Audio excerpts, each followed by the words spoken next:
হবে। জিজ্ঞেস করুন না যে তুমি বুঝছে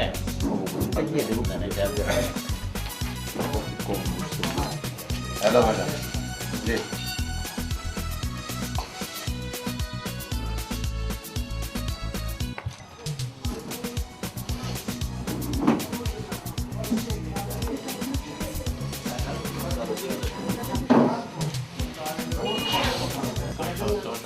চা তো আমি খাইছি এখন কাপ চা আমরা চা খাইছি আমরা আমার কাছে করতে পারি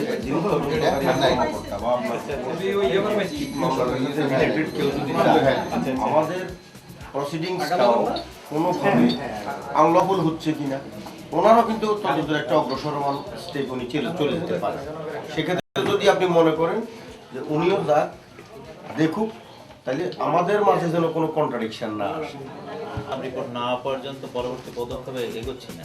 না মামলা যেহেতু হয়েছে আপনি তখন লফুলি কিন্তু আপনার ক্লিয়ার আছে যতটুকু করবো যেহেতু কমিটি বলো ফেলে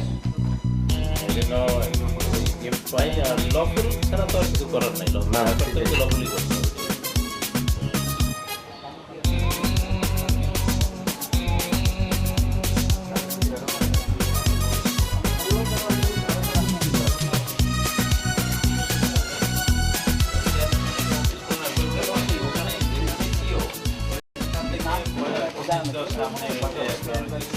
এখন অফিসটা পাশে আমি চার অফিস থেকে আমি যে ওইখানে গেলেই হবে। ওইখানে গিয়ে আপনারই করবেন। তারা চেয়ারম্যান ওখানে থাকবে। আর এনে 6 মাস আছে জানি না 6 মাস আছে।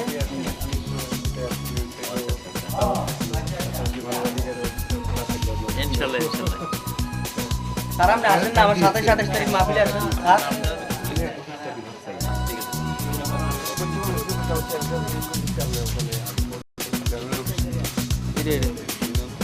এটা না তারপর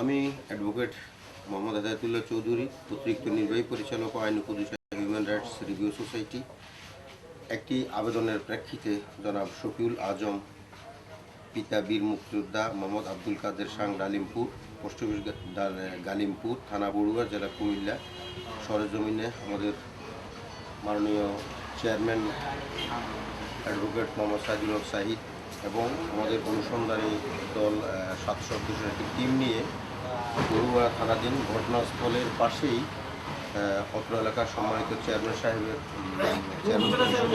উপজেলা চেয়ারম্যানের সাহেবের উপজেলা পরিষদে আমরা এটা উপজেলা পরিষদ ইউনিয়ন পরিষদের অফিসে আমরা সরজমিনে উপস্থিত। আমরা আবেদনকারী যে বিষয়টি আবেদন করেছি তিনি ওনার আবেদনে উল্লেখ করেছেন যে গত 18/10/2014 তারিখ শনিবার সকাল আনুমানিক 7:30 সময় পুকুরে একটি ভাসমান লাশ পাওয়া যায় যার নাম মঞ্জুর আলম সাং গালিমপুর, পোস্ট অফিস গালিমপুর, জেলা কুমিল্লা। মোহাম্মদ মঞ্জুর আলম এর মৃত্যু রহস্য গ্রামের কেউ অবগত নয়, অথচ গ্রামের কিছু সংখ্যক লোকে ওনার ভাইকে অভিযুক্ত করে অত্র মামলায় একটি এজাহার দায়ের করেন যা অভিসন্ধিমূলক বা সত্য নয় মর্মে তিনি তার আবেদনে উল্লেখ করেন। আমরা একটি মানবাধিকার সংস্থার দায়িত্ব হিসেবে ওনার আবেদনের প্রেক্ষিতে এলাকার শান্তি শৃঙ্খলা বজায়, পাশাপাশি ভিকটিমের পরিবারকে সান্ত্বনা প্রদান এবং এলাকায় এ ধরনের কোনো উত্তপ্তমূলক কোনো পরিস্থিতি যেন বিরাজ না করে, আইন প্রয়োগকারী সংস্থা যেন সরেজমিনে সুষ্ঠু তদন্ত সাপেক্ষে যিনি প্রকৃতপক্ষেই অভিযুক্ত এবং যিনি আসামি হিসেবে চিহ্নিত হয় তার নামে যেন অভিযোগ হয়ে কোনো নিরপরাধ ব্যক্তি যেন তাতে জড়ায় ক্ষতিগ্রস্ত না হয়। এসে উপস্থিত হয়েছি। আমাদের সম্মানিত উপজেলা চেয়ারম্যান সাহেব উপস্থিত আছেন, তিনি আমাদের জন্য দীর্ঘক্ষণ অপেক্ষা করছেন। আমরা পথ না চেনার কারণে সঠিক সময় আমরা বুঝতে পারিনি, এই জন্য আমরা আন্তরিকভাবে দুঃখিত। সবাই আমাদের জন্য অপেক্ষমান। তো আমরা সবাইকে অনুরোধ করব, আমরা কোনো পক্ষের, যদিও একজন লোকের আবেদনের প্রেক্ষিতে আমাদের এখানে অবস্থান, কিন্তু আমরা কারো পক্ষ নই। আমরা সরেজমিনে সত্যতা যাচাইয়ের লক্ষ্যে সুষ্ঠু তদন্তের স্বার্থে আপনারা প্রত্যেকের সহযোগিতা আমরা কামনা করব। আমরা কেউকে উত্ত্যক্ত করব না। আপনাদের কারো কথায় কেউ যেন উত্ত্যক্ত বা উত্তপ্ত না হয়, কেউকে খোঁচা দিয়ে কোনো কথা না বললে আমরা প্রকৃত জিনিসটা উদ্ঘাটিত। একটা লোক পৃথিবী থেকে চলে গেছে, তার এই মৃত্যুর পিছনে যদি কোনো লোকের কোনো ইন্ধন, কোনো ধরনের কোনো অপরাধমূলক কর্মকাণ্ড কাজ করে থাকে, তার সুস্পষ্ট সুনিশ্চিত বিচারের জন্য আমরা আমাদের সংস্থার পক্ষ থেকে আমরা চেষ্টা করব এটার সত্যতা নিরূপণ হোক, প্রকৃত অপরাধী ধৃত হোক, তিনি সাজা পাক, অপরাধ পরবর্তীতে ধরনের আর না ঘটুক, কিন্তু কোনো নিরপরাধ লোক যেন এতে কোনোভাবে জড়িত না হয়। আপনারাও তো নিশ্চয়ই এরকম নিশ্চয়ই চান না। এই ক্ষেত্রে আমরা আপনাদের সহযোগিতা চাইব। আমরা কারো পক্ষে কোনো বক্তব্য দিয়ে কোনো কাজ করার জন্য আমাদের আগমন নয়। আমরা থানাকেও বলছি যে যিনি এই মামলার তদন্তকারী কর্মকর্তা, তিনি যদি আমাদের সাথে আপনি উপযুক্ত মনে করেন আসতে পারেন, তিনিও ওনার অনেকটুকু তদন্তের কার্যক্রম অগ্রসর করে নিতে পারবে। পাশাপাশি আমাদের কোনো পক্ষপাতমূলক বা আইনের সুনির্দিষ্ট গতিতে পরিচালিত হচ্ছে না মর্মে কিছু যদি তিনি পান, উনিও যেন আমাদেরকে সেটা বুঝিয়ে দেন বা ধরাইয়ে দেন। যাই পরবর্তীতে বলবো যে এই নিরীক্ষা আমাদেরকে সহায়তার জন্য সার্বিকভাবে এখানে যদি আবেদনকারী যিনি মোহাম্মদ শফিউল আজম, পিতা বীর মুক্তিযোদ্ধা মোহাম্মদ আব্দুল কাদের সাহেব, উনি কি এখানে আছেন? আচ্ছা, আমরা চেয়ারম্যান সাহেবের অনুমতি সাপেক্ষে আমি কি ওনাকে ওনার আবেদনের প্রেক্ষিতে ওনার বক্তব্যটা, যে আপনি একটু সামনে আসেন। আর আপনি হিউম্যান রাইটস রিভিউ সোসাইটি আমাদের প্রতিষ্ঠানে একটা আবেদন দিয়েছিলেন, ওনার আবেদনটা নেন, আবেদনটা ওনার, উনি যে স্বাক্ষরিত নিজ আবেদনটা। তো আপনি যে বিষয়ে আমাদের কাছে মিথ্যাভাবে আপনার ভাইকে মামলায় অভিযুক্ত করার ক্ষেত্রে একটা আবেদন দিলেন, সে আবেদনের প্রেক্ষিতে আপনি একটু বলেন কি, আপনি কোথায় থাকেন, আপনি কি করেন, আপনার ভাই কোথায় থাকে, ভাই কি করেন, কিভাবে আপনাকে আপনার বক্তব্যে আপনি যা বলতে চাইছেন সুস্পষ্ট তা করবেন। তবে কেউকে খোঁচা দিয়ে আঘাত করে কোনো কথা বলবেন না, মিথ্যা কোনো তথ্য দেবেন না, মিথ্যা কোনো তথ্য আপনি দেবেন না। আপনি বলুন আপনার নাম, আপনার বাবার নাম, ঠিকানা উল্লেখ করে বলুন। আপনারা শুনেন কথা। আমার নাম মোহাম্মদ শফিউল আজম, পিতা আমার নাম মোহাম্মদ শফিউল আজম, পিতা মোহাম্মদ আব্দুল কাদের বীর মুক্তিযোদ্ধা। বুঝতে থাকেন, আপনি বুঝতে থাকেন। আমি একটা প্রাইভেট কোম্পানিতে জব করি, ইঞ্জিনিয়ারিং পেশা। আমি দেশের বিভিন্ন জায়গায় কাজ করি। গ্রামের বাড়ি কোথায়? আপনার ঠিকানা বলেন, আপনার গ্রামের ঠিকানাটা বলেন। গ্রাম গালিমপুর, পোস্ট অফিস গালিমপুর, থানা বগুড়া, জেলা কুমিল্লা। জি। আমি চাকরি করি ঢাকা অফিস, দেশের বিভিন্ন জায়গায় যাওয়া হয়। তো ঘটনার দিন গত সম্ভবত 18 তারিখ সকালবেলা আমি জামালপুর থেকে ঢাকা আসতেছি। ওই সময় ফোন পাইছি এলাকা থেকে, ছোটো বোন থেকে ফোন পাইছি যে এলাকায় একটা লাশ পাওয়া গেছে, আনুমানিক 7:30টার দিকে, রাত না দিন? দিনে সকাল 7:30টার দিকে শুনছি। আমি আমার স্যার সামনে গাড়িতে ছিলাম, ব্যস্ত ছিলাম। পরের দিন 19 তারিখ বা 20 তারিখের দিকে আমি বাড়ি থেকেই শুনছি যে আমার ভাইয়ের নামে মামলা দেওয়া হয়েছে। আমার ভাই মোহাম্মদ কামাল হোসেন ঢাকায় কোম্পানিতে চাকরি করে, উনি ঢাকায় থাকে। আমি যতটুকু জানি যে উনি ঢাকায় শনিবার দিনে উনি অফিস করছে, যেদিন লাশ পাইছে শনিবার দিন ছিল, বা বৃহস্পতিবার দিনে উনি অফিসে। আমার সাথে সকালে কথা হয়েছে 8টার দিকে, উনি ঢাকায় আছে। বৃহস্পতিবার আসলে তারিখটা তো ওইভাবে মনে নেই। বৃহস্পতিবার কোন মাসের? 16 তারিখ অক্টোবরের লাস্ট, গতবার 16 তারিখ 16-10 বৃহস্পতিবার পড়ে। হ্যাঁ, আচ্ছা, আমার সাথে 16, 10, 14 বৃহস্পতিবার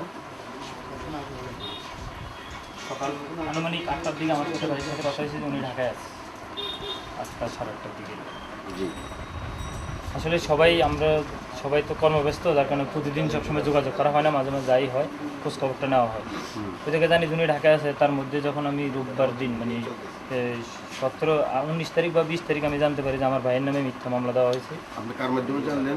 বাড়ি থেকে পারিবারিকভাবে জানানো হয়েছে বাড়ি থেকে জানতে পারি যে ভাইয়ের নামে একটা মামলা দেওয়া হয়েছে। আমি ধারণা করি যে মামলাটা মিথ্যা। সে মর্মে আমি এই হিউম্যান রাইটসে একটা আবেদন করি যে এটা একটা সুষ্ঠু তদন্তের জন্য। আপনার ভাই ওই আপনার সাথে টেলিফোন করার পরে আপনার ভাইকে আপনাকে কোনো রিকোয়েস্ট ছিল যা নাকি আপনি জানতে চেয়েছেন তিনি কোথা বা কী আসলে বিষয়? না, আমার সাথে আমরা ওই সকালবেলা আমি ফোন দিয়েছিলাম যে কোথায় আছে, সে ঢাকায় আছে। এটা হলো যে সেই 16 তারিখ। উনি কি আজকে আসছে এখানে? না, উনি এখন ঢাকায়। ঢাকায়। ভাই পিছন থেকে কেউ কিছু না বলে আমাদেরকে অনুরোধ করবেন চেয়ারম্যান সাহেবের মাধ্যমে কেউ কিছু বলতে চান, আমরা চলে যাওয়ার পরে আক্ষেপ যদি করেন কেউ আমরা একটু বলতে চাইছিলাম শুনলো না, না এমন হবে না।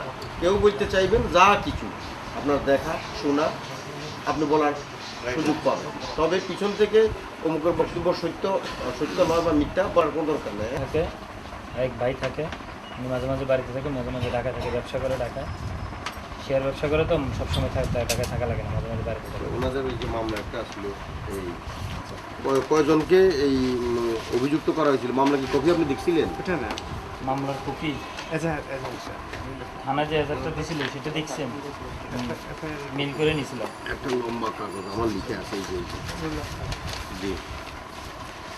আপনার ভাইয়ের নাম হইল কামাল হোসেন মৃত আব্দুল কাদের পিতা। আচ্ছা, সেই মামলা দেখা যাচ্ছে তিনজন লোকের নাম দেখা যাচ্ছে। আরেকজন হইল স্বপন কি আপনার কেউ হয়? আমার মানে এলাকার হিসেবে ছোট ভাই। আপনার বাইশটা লাগে। আপনাদের বাড়ির আপনার বংশধর কেউ? না না না, এরকম বংশধর না। আর নর্মালি হচ্ছে যেটা আমি একটু বলে রাখি, এখানে তো এলাকারই সব লোকজন আছে, আমি হয়তো 10 জনকে ভালো করে চিনি, কারণ আমি অনেক দিন ধরে আমি এলাকার বাইরে। আর জাহাঙ্গীর একজন নাম আছে, হ্যাঁ ওনাকে কি চেনেন? হ্যাঁ চিনি, ওই গ্রামের হিসেবে চিনি। ও আপনাদের ঠিক আছে। এই আপনার বক্তব্য? আমার এখানে একটু বক্তব্য আছে, যেটা হলো যে এখানে যে এরা ওই যে বন্ধুগণ লিখছে তো এজারের মধ্যে, এখানে আমার একটু কথা আছে। বয়সের দিক তুলনায় যে স্বপনের বয়স আমার মনে হয় না 17-18 বেশি হবে, পুরো দেখাইছে। আর আমার ভাইয়ের বয়স মনে হয় 33 আপ, ঠিক আছে। বয়সের অর্ধেক ডিফারেন্সের মধ্যে বন্ধু হওয়ার মানে আমার যুক্তিসঙ্গত নাই। আচ্ছা ঠিক আছে, যুক্তি অযৌক্তিকের বিষয়টা আমরা দেখবো না, সেটা আইন প্রয়োগকারী সংস্থা আছে, আসবে দেখবেন। বা আপনি যিনি এই মামলার এজাহারকারী মোহাম্মদ মইনুল ইসলাম, ওনাকে চেনেন?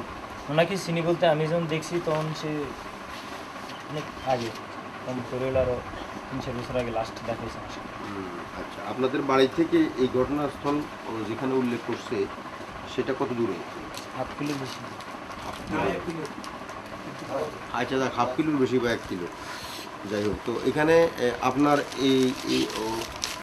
একটাই মাত্র আপনার বক্তব্য যে আপনার ভাই সেদিন ঘটনাস্থলে উপস্থিত ছিল না, আপনার ভাইকে এই মোহাম্মদ মইনুল ইসলাম যে এজাহার করেছে সেই এজাহারে অভিযুক্ত করে মামলা দায়ের করছে। এই ঠিক আছে, আপনি বসে ওরা ওদের পারিবারিকভাবে এনে স্যার আরেকটু কথা আরেকটু হলো যে ও কিন্তু মানে নেশাগ্রস্ত, প্রচুর মদ খাইতো। ওর পারিবারিকভাবে যে মারা গেছে, ওটা আপনি কিভাবে জানেন? ঠিক আছে। এই যে এলাকাতে মানে মাঝে মধ্যে এলাকার লোকজনের সাথে যাদের সাথে কথা হয়, আচ্ছা, ওইটা আপনার বক্তব্য আসার দরকার নেই, উনি ভালো খারাপ কাক এটা ওনার ব্যাপার। আপনি যেটা জানেন না সেটা তো আমরা বলতে পারবো। বক্তব্যের মাধ্যমে আপনি এটাই হচ্ছে যে আপনার ভাই এটার সাথে কোনোভাবেই জড়িত নয় এবং তিনি আপনি এটুকুই বলেন, আপনি এলাকায়ও ছিলেন না ওই সময়, এবং তার নামটা যে কোনোভাবে আসুক এটা ভুলক্রমে এসেছে বা যেটা আসা উচিত ছিল না। এই তো আপনি এটাই বুঝাচ্ছেন? এটাই তো আপনার বক্তব্য। এই কথাটা পরিষ্কার করতে পারেন কি আপনার কথা এটাই? হ্যাঁ হ্যাঁ এটাই। কথা এটাই, কিন্তু পরিষ্কার করতে পারেন। এবং আপনি ন্যায় বিচারের শক্তি, আপনাদের অভিজ্ঞতা যুবকদের শক্তি সমস্যা চলে। আমি তো মনে করি যদি একজন নেতাকে ধরনের কোনো খারাপ কিছু হওয়ার সুযোগ থাকে। আচ্ছা, তো আপনার আব্বু কি? ইনি তো আমাদেরকে প্রথম ওখানে দেখাই দিছে। ছেলে, আপনার ছেলের বক্তব্য আপনি শুনলেন যে আমাদের কাছে একটা আবেদন দিয়েছিল, সেই আবেদন থেকে আমরা এখানে সরজমিনে আসছি, আমরা বিষয়টা শুনবো, দেখবো ওনার আবেদনের বিষয়টা সত্য কথা আমাদের দ্বারা সম্ভব হয় যাচাই করা। ওনার বক্তব্যের সম্পর্কে আপনার কিছু বলার থাকলে আপনি আমাদের বলতে পারেন। আপনি মনে হয় দাঁড়ানোর দরকার নেই। ঠিক আছে, ঠিক আছে, সমস্যা নেই, এখানে ছেলে বিয়ে এলেন দ্বিতীয় ছেলে এম এ পাশ এলেন 3 নম্বর ছেলে বিএসসি ইঞ্জিনিয়ার চাকরি করে সরকারি চাকরি, চতুর্থ ছেলে বিএ পাস কামাল হোসেন, এরপরে মেয়ে বিএ পাস করে বিয়ে দিচ্ছি ঢাকা শহর, এরপরে ছেলে মাদ্রাসা দাখিল পাস সৌদি আরব থাকে, এরপরে ছেলে ডিপ্লোমা ইঞ্জিনিয়ার এনার্জি বিভাগে চাকরি করে, এরপরে মেয়ে এম এ পড়াই বিয়ে দিচ্ছি সিলেট, এরপরে মেয়ে অনার্স ফাইনাল ইয়ার। এটা হইল আমার দোষ। দোষ? দোষ আমরা আপনার দোষের কথা জানতে চাই না। আমি বলছি আমার দোষ। এই পর্যন্ত আমাদের পরিবারে 8 নম্বর কেস করা হয়েছে। 8টা কেস। না কেন 8টা কেসের মধ্যে 7টায় আমরা অব্যাহতি খাইছি, বুঝছেন? 7টা অব্যাহতি খাইছি। কৈমরি নকল আছে 2টা 3টা, আরও নকলের জন্য দরখাস্ত দিয়ে এসেছি। আর কিছু কেসে ওই তাকে মানিক সাক্ষী কোর্ট এভিডেভিট দিয়ে আইছে, কোর্ট এভিডেভিট দিয়ে আইছে যে কেসটা মিথ্যা, এটাও শেষ হয়ে যাবে ইনশাল্লাহ। আচ্ছা কবি আমরা ওলাই করে রাখছি, আমি ফটোকপি করে রেখেছি। হ্যাঁ, আপনার ছেলে এই ওনার নাম কি? শফিউল আজম বলতেছেন যে ওনা আমাদের আবেদন করে জানাইছেন যে আপনাদের বাড়ির এই এলাকায় আপনার একটা পুকুরে যে একটা লাশ পাওয়া যায়,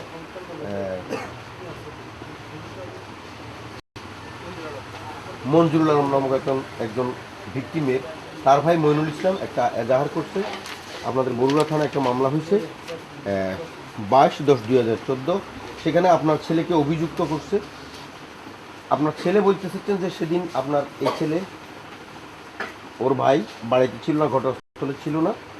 তো আপনি বলেন এখন আপনার ছেলে বাড়িতে সেদিন কি ছিল কিনা? জি না, ছিল না। এই ঘটনায় আপনার ছেলেকে অভিযুক্ত করছেন তার ভাই, যিনি মারা গেছেন তার ভাই। তো আপনি তার বাবা, আপনি এই এতগুলো মানুষের সামনে আমি মনে করি যে এটা আমরা বিচার করব না, আর তার সাজাও দিতে পারবো না, তাকে মাফও করতে পারবো না এই মামলার। কিন্তু তার এই যে আবেদনটা উনি করলেন, সে আবেদনে বলছেন যে উনি উপস্থিত ছিলেন না। আপনি ওর বাবা, সবার সামনে যদি সেদিন এমন কেউ আবার ওর প্রমাণ দেয় থানা পুলিশকে যে সে সেদিন তাদের বাড়ি ছিল, ওকে ডাকছে, অমুক জায়গায় চা খাইতে দেখছি, কথা বলছি, তাহলে জিনিসটা অন্যদিকে চলে যাবে।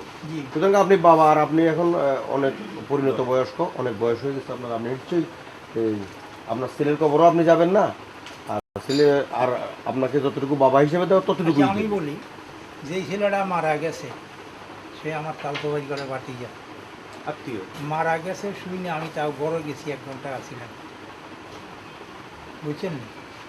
একটা কথা হচ্ছে যে যদি কেউ মাইরা থাকে আল্লাহ রাব্বুল আলামিন মানুষ না করুক, আল্লাহ যেন ইনসাফ করে, আল্লাহ বিচার করে। আপনি ওই ঘটনাটা কি পরদিন যেদিন এই তো 18 তারিখ সকালে খবর শুনে আমি আইসা লাশটা দেখি, তাকে ঘরে গেছি, যাইয়া তারপর কিছু কথাবার্তা বলছি। লাশ তোলার সময় কি আপনি ছিলেন? না আমি লাশ তোলার সময় আমি কুমিল্লা জরুরি কাজা ছিল, চলে গেছি। লাশ দেখে গেছি পানিতে, লাশ পানিতে দেখে গেছেন? পানিতে দেখে গেছি। ও, তো লাশ তোলার সময় বা পুলিশ আসার সময় তখন আপনি ছিলেন? না আমি কুমিল্লা জরুরি। আপনার যেই ছেলেটাকে আপনার অভিযুক্ত করা হয়েছে কামাল হোসেনকে, জি। কামাল কতদিন আগে বাড়ি আসছে? ঈদের টাইমে আইছি। কয়দিন ছিল? 2 দিন। ঈদ তো গেছে 6-10, আর ঘটনা ঘটলো প্রায় 17-10। আচ্ছা, তো তারপর লাশ দাফনের সময় কি আপনি আসছিলেন? না। আর এই মইনুল যে আপনার ছেলেকে অভিযুক্ত করলো, এই প্রসঙ্গে আপনি আপনার পুত্রা নিয়ে বললেন তারা কি জিজ্ঞেস করছিলেন যে তুমি আমার ছেলের নামটা কেন নিয়ে আসলা? না না, কেন জিজ্ঞাসা করবো, তাকে মনে চাইছি দিচ্ছি ইনকোয়ারিতে। না না, জিজ্ঞাসা করছেন কি না সেটা আর কি না না আপনি জিজ্ঞেস করেন? না না, জিজ্ঞাসা করছি কেন যে আমার আজকেও সালামাল কি দিছে, আসেননি যেটা বালা আসিবেলা, গতকালকে আমার লোক কথা বলছে। তা হের চাচা আছে একজন, তার জেঠাও মারা গেছে, ইঞ্জিনিয়ার ছিল, এর বাপও মারা গেছে আজ থেকে 15 বছর আগে। তারপরে এরা তা আপনাকে আমার শেষ প্রশ্ন, তাহলে আপনি কি মনে করেন কি কারণে আপনার ছেলেটাকে অভিযুক্ত করার মতো পর্যায় প্রক্রিয়া সেইটা আমি বলে আসতে আছি, এখন সেটা বলতে পারেন? বলতে আছি 20/10/2013 আরে 20/6/2013-তে আমার ছেলেরে যেটা এমএফআর টিচারে চেয়ারম্যানের লোকেরা কোবাইছে এই রাস্তার উপরে। কোন চেয়ারম্যান? এই বর্তমান চেয়ারম্যান। হ্যাঁ, Rabiul Alam. Chairman, UP chairman, নাম কি ওনার? রবিউল আলম। উনি একটা নাই, আমাদের এখানে নাই না? না, পিটিয়া মিটো আব্দুল নাসিম। ইউপি চেয়ারম্যান নাম কি বললেন? রবিউল আলম। আলম, আচ্ছা পিতা থাকুক, উনি চেয়ারম্যান তো। উনি কি করছেন? উনি এবং ওনার লোকেরা আমার ছেলেরে মাথায় কোবাইছে, ভিডিও কোবাইছে, 82টা সিলাই মাথায় লাগছে। কত দিনতে কবে? 20/6/2013। 20/6। হ্যাঁ, 2013। 20/6/13 তারিখ। জি। এরপরে কুমিল্লা মেডিকেল কলেজে সিলাই ফিজি হাসপাতালে বাড়ি দিয়ে চিকিৎসা করছে। এরপরে এখনও ঢাকা দিন মোহাম্মদ সাহেবের চিকিৎসাধীন আছে। আচ্ছা, এরপরে একের পরে এক কি কারণে এটা আমার ছেলে চাইছিল এর এগেনিস্টে ইলেকশন করতে, নির্বাচন কেন্দ্রিক মানে ইলেকশন করতে চাইছিল।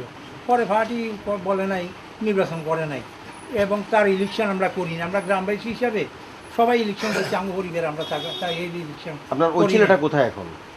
ওই ঢাকা। ও, রাজনৈতিক প্রতিহিংসার কারণে। আচ্ছা যাক, আপনার ছেলেটাকে মারার পরে ওইটার কি কোনো মামলা হয়েছে? মামলা 1 নম্বর আসামি সে চেয়ারম্যান আমার। আচ্ছা, কি মামলার কাগজটা আমাদেরকে মামলা নম্বর 1/167-13। আচ্ছা ঠিক আছে, আপনার এটা কথা আসলো। তো এখন চেয়ারম্যান সাহেবের সাথে চেয়ারম্যানের নির্বাচন সংক্রান্ত বিষয় আসতেই পারে, তো ওইটার সাথে এইটা উনি সব লিখেছেন ইন্ধন দাতা উনি। ও, আপনি মনে করেন? মনে করি না, উনি এবার সব কিছু জড়িত। ওই দিন যে আপনার ছেলেকে মারছিল, ওই দিন কি উনি নিজে মারছিল? উনি নিজে ছিল, উনি 1 নম্বর আসামি আমার। আচ্ছা, এখন আমরা সেই ঘটনার বিচার সেটা সরকার দেখবে, পুলিশ দেখবে।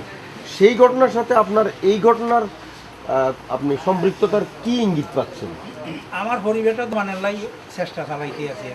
এখানে অভিযুক্ত তো করছে মঞ্জুরুল আলম, মানে আরে মঞ্জুরুল আলম তো ফোন করছে আমার সামনে, ওরে পুলিশ পাঠাইতো।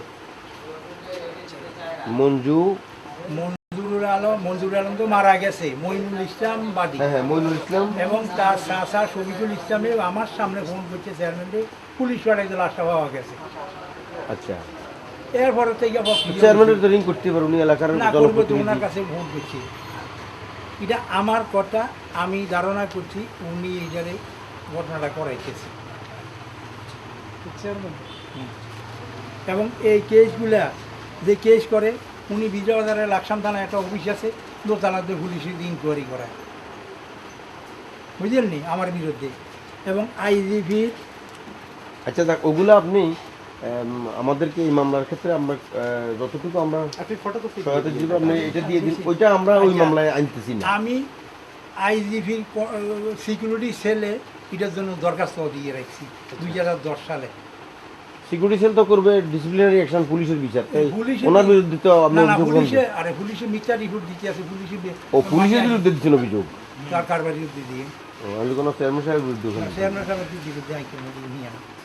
আচ্ছা ঠিক আছে, তাহলে এখন আপনার ছেলে যেটা বললো, প্রতিকার দাবি হচ্ছে আপনার ছেলেটা এই ঘটনাটার সাথে জড়িত নয় মর্মে আপনি আমাদের কাছে উপস্থাপন করলেন। পুলিশে দেখেন, এই হলো এফআইআরের কপি, তারপরে এফআইআরের কপি। এটা হাতে একটা টর্চ লাইট ছিল, কোমরের মধ্যে একটা মোবাইল ছিল, এক পায়ে একটা স্যান্ডেল ছিল।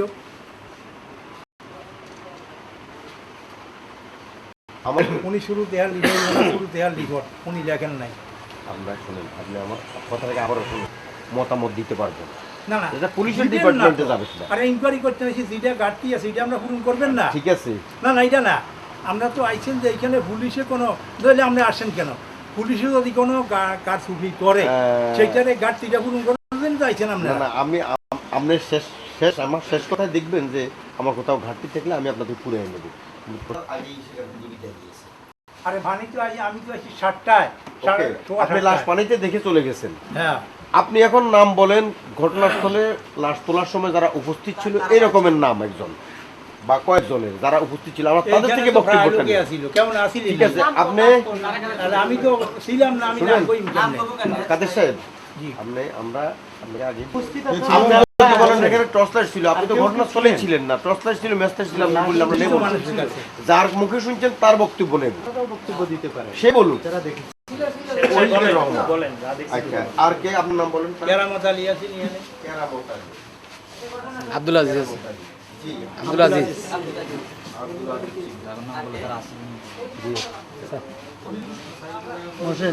তাহের। আচ্ছা ঠিক আছে, এখন আপনার আর কোনো বক্তব্য যদি থাকে সেটা বলেন। আমরা আপনার বক্তব্য থেকে এটা পাইছি যে আপনার পূর্ব শত্রুতার কিছু জ্যারকে কেন্দ্র করে এরকম কিছু সিরিজ অফ কেসেস আপনার বিরুদ্ধে কোনো না কোনোভাবে প্রতিষ্ঠিত হয়েছে। সেটা সত্য কি মিথ্যা আইন প্রয়োগকারী সংস্থার যাচাই বাছাইয়ে আসছে। আপনি সন্তুষ্ট হইলে রায় আসলো, নাহলে অসন্তুষ্ট হইলে আপনি ভিন্ন কোনো প্রক্রিয়ায় অগ্রসর হয়েছেন। তার বিষয় আছে, আমরা সেটা বিবেচনায় আনবো। কিন্তু এই মামলাটার সরজমিনে আমাদের প্রত্যক্ষ করার যে বিষয়গুলো তার সপক্ষে আমাদের বর্তমান প্রক্রিয়া হচ্ছে এই যে ঘটনাস্থল থেকে ভিকটিমের লাশ উদ্ধারের সময় যারা যারা উপস্থিত ছিল আমরা তার বক্তব্য নিচ্ছি। আপনার আর কোনো সাপ্লিমেন্টারি আর কোনো ধরনের কোনো বক্তব্য আপনার এই মুহূর্তে আছে কিনা এই ঘটনা সংক্রান্ত? আমরা সব জানছি, এগুলো জানছি। না না এই তো আমি এই শুরু দেখা Report not clear. Investigation officer waiting for Visra report. না আসো কিটাও আসো Okay, related আছে কিনা? না আর কিটা আমার ছেলে ছিল না এই ঘটনাগুলো। ওকে, ঠিক আছে, আপনি এবার বসেন। আমরা এখন একটু অনুরোধ। আমার নাম ওহিদুর রহমান, পিতার নাম তৈয়ব আলী, টাঙ্গাইল আলমপুর, থানা বরুড়া, জেলা কুমিল্লা। আপনার বয়স কত? আমার বয়স 49। আচ্ছা, এই যে একটা এজাহার হয়েছে জনাব মইনুল ইসলাম সাহেব তার ভাইয়ের মৃত্যুতে একটা মামলা দায়ের করেছে থানায় যে ওনার ভাইয়ের লাশ পুকুরে সকাল 7:30টার সময় দেখতে পেয়ে থানা পুলিশকে খবর দেয়। পুলিশ এসে ঘটনাস্থল থেকে লাশ উঠায় এবং পোস্টমর্টমের জন্য পাঠায় বা সুরতাল রিপোর্ট তৈরি করে। এই সময়ে আপনি লাশ উত্তোলনের সময় আপনি নিজে উপস্থিত ছিলেন কিনা, কি দেখলেন, আমি উপস্থিত কি শুনলেন সেটা একটু বলেন। আমি উপস্থিত ছিলাম। আমিও চেতনার কাছে টেলিফোন করছি, একটা লাশ একটা পড়ে রয়েছে, চিনা কোনো কুদরত নাই। লাশটা প্রথম কে দেখছে? প্রথম গ্রামের অন্যান্য লোকেরা দেখছে। তো আপনি সেখানে উপস্থিত হলেন? হ্যাঁ, যখন উঠায় তখন ছিলাম আর কি, তখন পুলিশও আসছে, তখন আমি ছিলাম। আচ্ছা, কি কি দেখলেন আপনি বলুন তো? লাশটা তখন উঠাই শোয়াইছে, আপনার একটা ফাঁকা কাটা শোয়াইছে, তার হাতে ছিল একটা লাইট। হাতে লাইট, একটা লাইট, কি লাইট ছিল? টর্চ লাইট, টর্চ লাইট ছিল। কোমরে মোবাইল, এক পায়ে একটা সেন্টার। কোমরে একটা মোবাইল, পায়ে এক পায়ে একটা এক পায়ে একটা সেন্টার। এক পায়ে কোন পায়ে ছিল বলতে এটা পারবেন? আমার সঠিক খেয়াল। ওকে, এক পায়ে কোন পায়ে মনে নেই, একটা স্যান্ডেল ছিল। জি, তারপরে এরপরে লাশ তুলে নিয়ে গেছে, মানুষ তো বহু লোক। পুলিশ কে আসছে? পুলিশ দারোগা হারুন সাহেব আসছিল, উনি আবার টেলিফোনও করছে ওখানে। দারোগা আর এই কতক্ষণ সময় ছিল তখন? কটা বাজে আনুমানিক? 11:30 12টার দিকে হবে। হ্যাঁ, না না না, হারুন সাহেব 9টায় আসে নাই, 11:30টার দিকে আসছে। 11:30টার দিকে আনুমানিক। আচ্ছা, তো এই লাশটা যে তুলছে পানি থেকে নামছে? পানিতে দুজন এরা এখানে নাই, জাহিদ হোসেন, জাহিদ হোসেন, আব্দুল খালেক। জাহিদ হোসেন, আব্দুল খালেক, এনারা কি ওই আশেপাশের বাড়ির নাকি গ্রামের একটু দূরে? ওর পুলিশ নির্দেশ দিয়েছে এদেরকে উঠানোর জন্য, এরা উঠেছে। লাশটা যখন তোলে ও লাশটার গায়েটায় কোথাও কোনো দাগ ছিল মারামারির বা কাটাকাটি কোনো ধরনের না কোনো স্পট নাই, নো স্পট। কোনো স্পট ছিল না। আচ্ছা, তারপর পুলিশ লাশটা নিয়ে গেছে। পুলিশ রাস্তা নিয়ে গেছে এতটুকু। হাতে লাইট ছিল। বলছেন আচ্ছা ঠিক আছে, তাহলে আপনার কাছ থেকে আমাদের আর কিছু শোনার নেই, আপনার কিছু বলার থাকলে বলতে। আমার কিছু বলার নাই, এই আমার শুধু বলা এটাই, এই জিনিসটা পুলিশ গোপন করছে, এটা উঠে নাই। হাতে লাইট, কোমরে মোবাইল। আচ্ছা যাক, পুলিশ এই হত্যাকাণ্ডটা এই মুহূর্তে এটা উঠানোটা যৌক্তিক মনে করে নাই, তোলে নাই, আমরা পুলিশের এগুলো দেখবো না। না না, এই জিনিস না, গ্রামের এরকম কোনো দ্বন্দ্ব নাই। না না, এক মিনিট। এখন এই যে দেখেন, উনি এখন এই কথাটা বলছে তো, আপনার এই কথার প্রেক্ষিতে এতে প্রতি মনে হবে যে এই লোকটা ওনার হয়তো পক্ষে কথা বলতেছে, তাহলে ওই যে ওই লোকগুলো আবার মনক্ষুণ্ণ হবে যে এতে জানে কেমন রাতের বেলা কেটে মারছে, তোর জানার দরকার কি? ওখানে আলোচনা দূরের যাত্রী তো। আমরা একটু সংক্ষিপ্ত করে রেখে হচ্ছে কি কেরামত আলী, ও কত মুরবি মানুষ আসেন। জি, আমরা আপনার কাছ থেকে জানতে চাইব যে এই এই যে যে হত্যাকাণ্ড মৃত্যুটা সম্পর্কে একটা এজাহার হইল, মইনুল ইসলাম তার ভাই মঞ্জুরুল ইসলাম মারা গেছে মনে একটা এজাহার করলো, সেদিন লাশ উত্তোলনের সময় আপনি ঘটনাস্থলে উপস্থিত ছিলেন মর্মে আমরা শুনলাম। তো আপনি কি দেখলেন, কি শুনলেন? আমার নাম কেরামত আলী। জি টিচার জুলফি আলী। জি। কালিমপুর। জি বগুড়া। জি আমি আপনার সকালে আসলাম খাওয়া দাওয়া, এখন পাশে মসজিদ ওরা জি। চা টা খায় বাদ দিয়েছিল, পায়খানা করে এরা নিজের ওই হুকুরে একটা লাশ হয়ে গেছে। আপনার ওইদিকে বহুত তাকাই, মানুষ আইস, ওইদিকে তাকাই। জি বহুত মানুষ আই আপনার ইয়ারে 10টার সময় পুলিশ আসছে, 10টা জি জি আই আপনার লাশটা তারা তুলছে, খালেক আর ইয়া জায়েদ। জাহিদ এবং খালেক তুলছি। তো লাশটা যখন উঠায় তারা তো আপনার একটা টর্চ লাইট আছে, মোবাইল আছে, পায়ের স্যান্ডেল আছে, এই আর গায়ে কোনো দাগ টাগ না মারা টাকা টারা দেখছেন আপনি? আসিলাম বহুত মানুষ আসলাম না, কারণ বহুত মানুষের কথা বলছেন আপনি, আমরা বললাম যেটা আপনার চোখ দুইটা দিয়ে আমরা যা দেখছেন তাই বলেন, তাহলে সুবিধা হবে। বহুত মানুষের তো বহুত কিছু দেখছে। আচ্ছা, তো তাহলে আপনিও উনি যা দেখছেন তাই আপনি দেখছেন, ব্যতিক্রম কিছু আর আপনার কথা বলবেন। আচ্ছা ঠিক আছে, আসেন আপনি চলে আসেন। ঠিক আছে, আব্দুল আজিজ